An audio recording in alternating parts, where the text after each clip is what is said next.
السلام علیکم. دیکھیں اللہ تعالیٰ کہتا ہے کہ جو بندوں کا شکر ادا نہیں کرتا وہ میرا شکر ادا نہیں کرتا. آپ نے آخری دفعہ کس کا شکر ادا کیا؟ کس کا شکریہ ادا کرنے کی ضرورت ہے؟ دیکھیں ہماری زندگی میں بہت سے لوگ ہیں جو بہت کام کر رہے ہیں.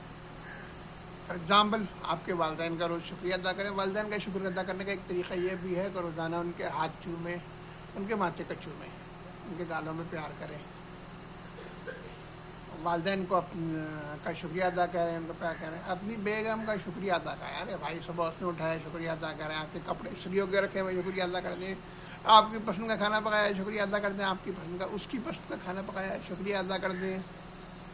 اس نے آپ کو مسکرا کے دیکھا شکریہ ادا کر دیں. وہ سب آپ کام سے جب آیا وہ تیار تھی، صاف ستھرے کپڑوں میں تھی، اس کو شکریہ ادا کر دیں. بچوں سے پانی منگوایا اس کا شکریہ کر دیں. دفتر میں آپ نے اپنے اسسٹنٹ جس سے پانی منگوایا، جس سے ایک رپورٹ نکلوائی، جس سے کسی سے فون کر رہے شکریہ ادا کرنا تو سیکھیں. صرف تھینک یو سے تھینک یو سے تھینک یو سے شکریہ ادا کریں، شکریہ ادا کریں، شکریہ ادا کریں.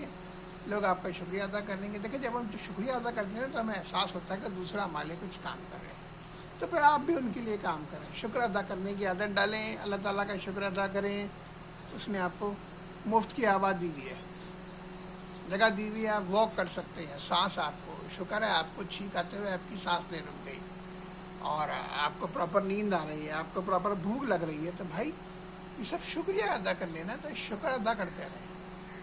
اللہ تعالیٰ ہمیں شکر گزار بندہ بنائیں. اپنے والدین کا، اپنے بزرگ کا، اپنے گھر والوں کا خیال کیجیے، اور پاکستان کا خیال کیجیے. پاکستان کی ترقی کے لیے کام کرتے رہیے، دوسروں کی مدد کرتے رہیے. میں آپ کا ڈیجیٹل بابا، میرے لیے بھی کبھی کبھی دعا کر دیجیے گا. تو اس چینل پہ اگر آپ کو کسی خاص موضوع پہ ویڈیو چاہیے تو ضرور کمنٹس میں لکھیے گا. شکریہ بھائی.